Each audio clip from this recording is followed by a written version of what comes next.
Welcome everyone to the channel. I'm Steven. I'm Brittany. And we are the BS Review, here today with a movie review for you. Today we are doing John Wick 3. If you haven't seen our previous reviews for John Wick 1 and 2, you guys can go check those out. We posted them last week. And we are finally here with the review of the third one in the series. So for those of you unfamiliar, John Wick Chapter 3 Parabellum is continuing minutes after the second one left off. And without spoiling the first two, John is in trouble again, he's on the run again, and he is having to look to some interesting allies and resources in order to not be killed. So it's an action movie. That's pretty much all this entire movie is about, is him just trying to survive. So while this is a spoiler-free review, we are still going to talk about the plot without giving anything away the best we can. And needless to say, a lot happens in this movie. I feel like we have so many different set pieces, so many different characters, players. I think far more than any previous John Wick film. You know, we're constantly going to a new character with a new group of people, and John Wick is having to deal with that and use all his resources available in order to survive. And a lot of it was really interesting. Even though this plot is very, very packed with a lot going on, I still found it very cohesive and easy to follow while they were building upon what they had already set up in the first two movies, and then also including more world building, more, like Steven said, set pieces, characters, etc. It felt very jam-packed, but it didn't feel too jam-packed. I feel like it was just short of being a little too much. So getting into our characters, we are going to start with John Wick, played by Keanu Reeves, and I honestly don't have a lot to say about him that we haven't said in our first two film reviews. If you haven't checked those out, I think Keanu Reeves plays this character to a T. It almost feels like this character was made for him. He plays the action role really well. He doesn't have a ton of speaking lines, but it works for his character and also his acting style in this movie, and so I think he had a really great performance, no complaints. I think it's clear at this point that he's more of a force of nature than like a full character, so it makes sense that he's not always having to like talk his way through every scene. And of course he did a lot of training for this movie. He does, 90% of his own stunts. He very clearly knows his stuff, and it comes across on screen as extremely authentic, which I personally very much enjoy out of my action movies. Speaking of authentic action heroes, we also have a character named Sophia, played by Halle Berry in this movie, and she does a lot of cool shit in this movie. You can see the behind-the-scenes videos of her also training, and she has some tough action scenes where she's up with Keanu Reeves, and she's standing toe-to-toe putting people down, and you can tell she's doing all her own stuff too. And I think she does a really good job in this movie and holds her own as a new character who just walks into frame. Something I mentioned in one of our previous other reviews is that some of the action scenes in these movies do feel a little more slowed down compared to a traditional action movie, but that's because we're not cutting constantly throughout an action scene, and you're not making it look borderline unrealistic or completely unrealistic because of the way it's shot. So there are some scenes with Halle Berry in this where it's a longer, slower take. Like, it's not slowed down time-wise, but her movements are slower than you would see in a typical action movie, etc. But that's because she's doing all of the moves. She put in the work as well. She definitely, held her own in doing her own stunts and her own action sequences. And we, of course, see the return of the character Winston, played by Ian McShane. I love Ian McShane. I love him in this role. I think that he's great, and I think he's a really good anchoring piece for Keanu Reeves' character John Wick. I really have no complaints about him. I do feel like he was on screen a lot more in this movie than the first two, and I really enjoyed seeing a little bit more of his character outside of just the popping in and out kind of thing.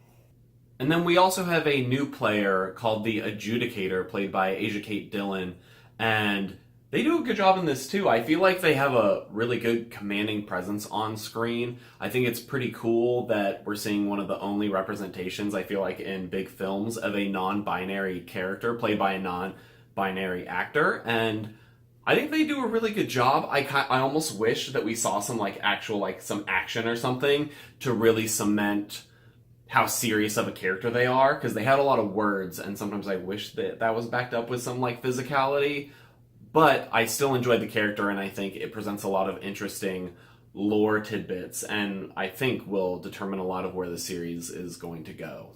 I actually quite enjoyed that they didn't have any action scenes, because I think that in action movies like this, it's pretty common for characters that might not need to be action heavy being action heavy. And I think it was interesting to have a very strong character who had an extremely strong presence, not have to reinforce that through force. I quite enjoyed that personally.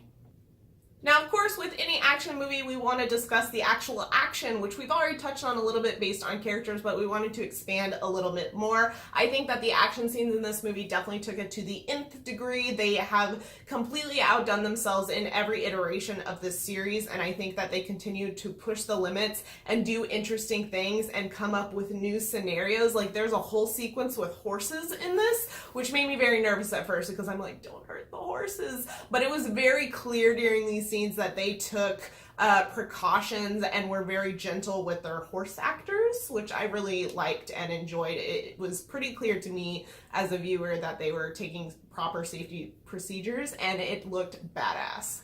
Yeah, I really enjoy the creativity they have when coming up with the action set pieces. And every like weird, crazy thing you can think of, they make happen in this movie. And I hope in future films they continue to have very unique set pieces like they have in the previous John Wick films. But I feel like this one probably has the biggest variety in terms of the different types of scenarios that John Wick is encountering and having to deal with. Something I also found interesting, and actually one of the most minor complaints I have about this movie, or only complaint I have about this movie, is we do have two new dogs in this movie, which is Sophia's character's attack dogs, pets? Yeah. I don't know. Combat dogs. Combat dogs, there you go.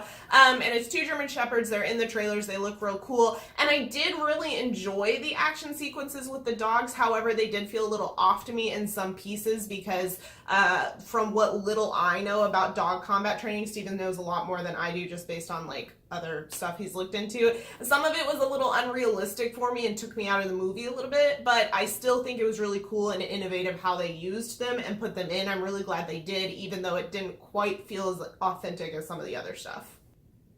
So this film being the third in a series, I feel like you inevitably have to compare it to the previous two. And I feel like the John Wick series keeps getting like bigger and badder in each film and really trying to outdo the previous one. I really like everything that happened in this film, but like we said before, a lot does happen. It's jam-packed full. I really don't know if I would like it if they added any more complexity to what is going on in these John Wick plots. Because while this one was good, I almost somewhat prefer the simpler plots and storylines of the previous two films. I felt like number two probably did the best job of expanding the universe in a meaningful way while still having a very I don't want to say like simplified, but easy to follow storyline that you could get behind. Where sometimes I do feel like John Wick 3 starts to get a little bit complex with the amount of players and characters and everything going back and forth, and John Wick going to this person, then that person. It can get to be a little too much, especially compared to, I think, some of the simpler things in the previous films. We saw this with a friend of ours, and he said something that I totally agree with as we were walking out. He said he felt exhausted after watching this movie, and I think he meant it in a good way, and I agree with him. I did feel exhausted after watching this movie because you're constantly being bombarded with cool, awesome things and lots of action-heavy sequences. There were a lot less slower moments in this movie, which I didn't necessarily have a problem with. I felt like it was paced pretty well to still keep up with and have a good, even flow. But I do agree, I still think the second one is my favorite to date out of the three for all of the reasons that Steven just mentioned. But that doesn't detract from my enjoyment of this third film. I still very, very much enjoy it and do recommend it for action-loving fans. Now, with that, we wanted to talk about some of our expectations for the series going forward, because it is going forward. Less than a week after it came out, they announced that the fourth one is going to happen. It already has a release date for May of 2021, and I am a little hesitant about having more movies. I'm excited because I think it's really cool, and I think that there's a lot of cool directions they can go in with this. However, I am concerned about some of the things Steven already mentioned about this movie being much more complex than the first two, and I think that they could choose to continue in that direction and get too complex and too alienating of people who prefer the more basic action plots. But I think it would be really interesting to have John Wick and follow him around as he encounters more agents and things like that. Or they're not agents, whatever they're called. Individual henchmen?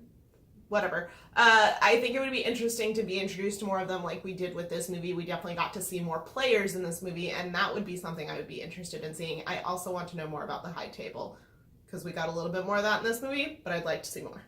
Yeah, I do think where they set it up to go for this storyline, it's clear that John Wick's story is not finished. And especially if you know, at the end of the movie, you're like, oh my gosh, what happens next? And so I think they have set up to go in some cool directions. And I hope that they use the opportunity to explore the world in a, like, well-paced way continues for those following movies, because I don't think they have a set limit on how many they're willing to make, so they can really take their time and continue to flesh out this world.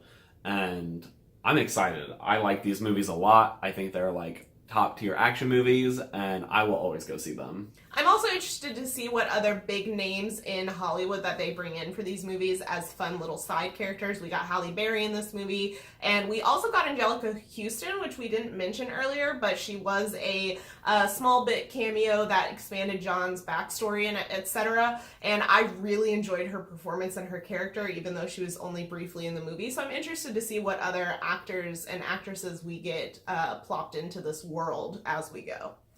So we both really loved this movie. We highly recommend it for anyone who likes action. I definitely think you should watch the first two before this one, otherwise you might be confused about what the heck is going on. But other than that, there's no reason why you shouldn't go watch all three of them. I think this is a great third movie in a series and just continues the John Wick train that I hope runs forever. And if you like this video, please give it a thumbs up. It lets us know that you want to see more new release reviews from us. And please subscribe if you enjoy us and are interested in more of our content. We do more than just new movie reviews. We actually have quite a lot of different content on this channel. So go scroll through, check it out, see if you're interested, subscribe if you want to stick around, and we'll see you guys in our next video.